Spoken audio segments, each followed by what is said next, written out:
नमस्कार दोस्तों, स्वागत है आप सभी का मेरे इस चैनल की एक और नई वीडियो में। आज की इस वीडियो में हम बात करेंगे एक रियल हॉरर इंसिडेंट पर। नहीं, किसी रियल हॉरर इंसिडेंट पर नहीं, आज की इस वीडियो में हम बात करेंगे माँ नरसिंह देवी पर। माँ नरसिम्हा देवी जो कि 64 योगिनियों में से एक है और आदिशक्ति का एक स्वरूप है।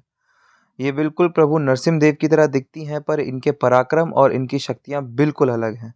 जैसे कि हर गांव में अपनी अपनी एक ग्राम देवी होती हैं, वैसे ही हमारे गांव में इनकी पूजा की जाती है और ये हमारी गांव को बुरी शक्तियां और बुरे लोगों से बचाती हैं।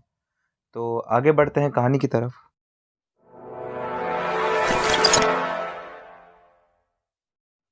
अब आज का ये जो किस्सा है, ये मेरे बड़े बाबा के एक बहुत घनिष्ठ मित्र हैं, उनके साथ हुआ था। उनका छोटा सा और एक गरीब परिवार था, जो कि गांव में एक अलग ही कोने में रहता था।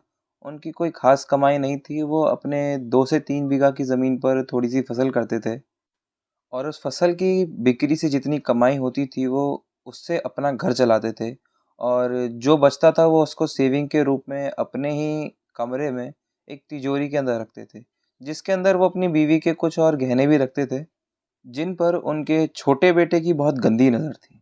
वो स्वभाव से बहुत लालची और घमंडी था, जिसको हर बात को बदलने की और झूठ बोलने की आदत थी। उसके दिमाग में बस यही बात बैठी हुई थी कि उसके माँ-बाप अपनी बड़ी बेटी की शादी में और अपने बड़े बेटे को सब कुछ दे देंगे और उसके लिए कुछ भी नहीं बचेगा। तो उसने एक दिन फैसला किया कि वो अपने बाप की तिजोरी से चोरी करेगा। एक दिन मौका पाकर उसने अपने माँ के पास से चाबी चुराई और सारा पैसा ज़ेवर लेकर वो अपने घर से भाग गया। वो अपने साथ जाते-जाते अपनी प्रेमिका को भी ले गया, जिसके परिवार वाले उसके और उसकी प्रेमिका के शादी के खिलाफ थे, क्योंकि उसका परिवार बहुत गरीब था और उसके माँ-बाप को लगता था कि वो लड़की को संभाल नहीं पाएगा। उन्होंने फैसला किया कि वो गाँव के बाहर एक पुल के पास मिलेंगे। जब वो पैसा और सोना लेके भाग रहा था, उसने बेवकूफ़ी में अपने साथ एक मिठाई की थैली भी रख ली, जो ओडिशा की सबसे प्रसिद्ध मिठाई है, जिसको हम छेना पोड़ो भी कहते हैं। जो कि फटे दूध और चीनी के सिरे से बनता है। ये माँ को प्रसाद के रूप में दिया जाता है, क्योंकि ये बहुत शुद्ध होता है और इसको घर में ही बनाया जाता है। तो आगे बढ़ते हैं कहानी के दूसरे हिस्से की तरफ, जो कि है माँ नरसिम्हा देवी पर। माँ नरसिम्हा देवी का मंदिर हमारे गांव के बिल्कुल स्टार्टिंग के एरिया में है, जिनके बारे में कहानी आसपास के इलाकों में भी बहुत फेमस है। लोग कहते हैं कि ये अपने मंदिर से रात को निकलती हैं, जो कि पास के तालाब में से लोटा डुबाकर पानी निकालती हैं और कुछ पानी को पीती हैं, कुछ से अपना पैर धोती हैं और अपने अश्वों पर बैठकर ग्राम भ्रमण करने के लिए निकल जाती हैं। कई लोगों ने लोटे के पानी में डूबने की आवाज़ और कई लोगों ने इनके घोड़ों के कदमों की आवाज़ भी सुनी है और कईयों ने तो माँ के पायल की छुम-छुम की आवाज़ भी सुनी है। आसपास के लोग इसी डर से कि कहीं वो माँ को परेशान ना कर दे, भ्रमण करते हुए अपने घर से भी उस समय नहीं निकलते। पर उस रात जब वो लड़का पैसे और ज़ेवर चुरा के भाग रहा था, माँ ने उसे देख लिया और माँ उसके पीछे एक बूढ़ी औरत के रूप में धीरे-धीरे चलने लग गई। धीरे-धीरे जैसे ही उसकी नज़र पड़ी, पहले माँ उससे दूर थी, फिर थोड़ा कम डिस्टेंस हुआ और फिर बिल्कुल उसके पीछे थी, जिन्होंने उससे हाथ फैलाकर बोला कि तेरे पास जो मिठाई है, क्या तू मुझे उसे चखने के लिए देगा? जैसा कि मैंने आपको कहा था कि उस लड़के का स्वभाव घमंडी और अकड़ू टाइप का था। उसने माँ को झटके से मना करा कि भागो यहाँ से, मेरे पास कोई मिठाई नहीं है और मैं तुम्हें कुछ नहीं दूँगा।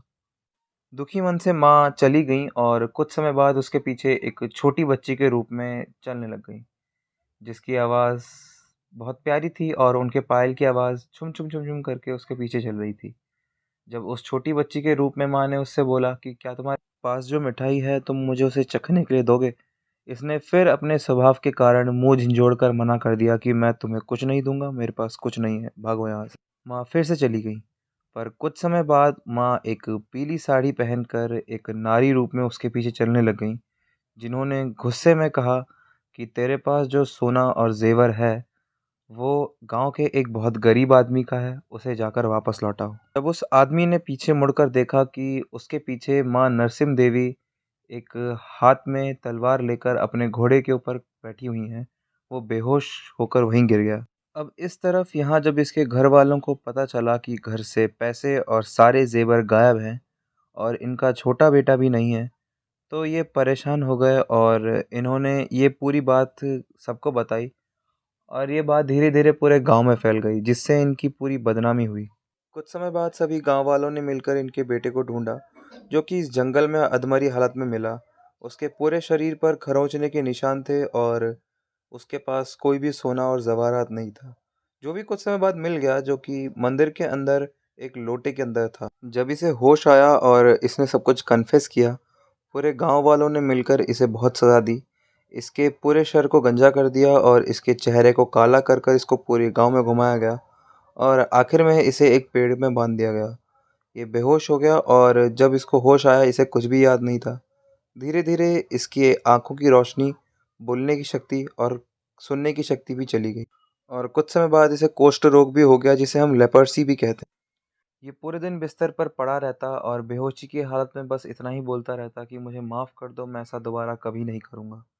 यहाँ इस तरफ मंदिर से भी रोज़ गुस्से में दहाड़ने और चिल्लाने की आवाज़ आया करती, जिसे सुनकर लोग ये समझ चुके थे कि ये ज़रूर माँ का आक्रोश है और इस पे और बुरी तरीके से बरसने वाला है। लोगों के बीच में पूरी तरीके से डर का माहौल बन चुका था, जिससे यही फैसला हुआ कि गांव में बहुत बड़ा यज्ञ होगा, जिसमें आसपास के सभी गांव वाले मौजूद थे। 5 दिन तक ये यज्ञ चला, जिसके बाद इस आदमी की यज्ञ के समय ही मौत हो गई।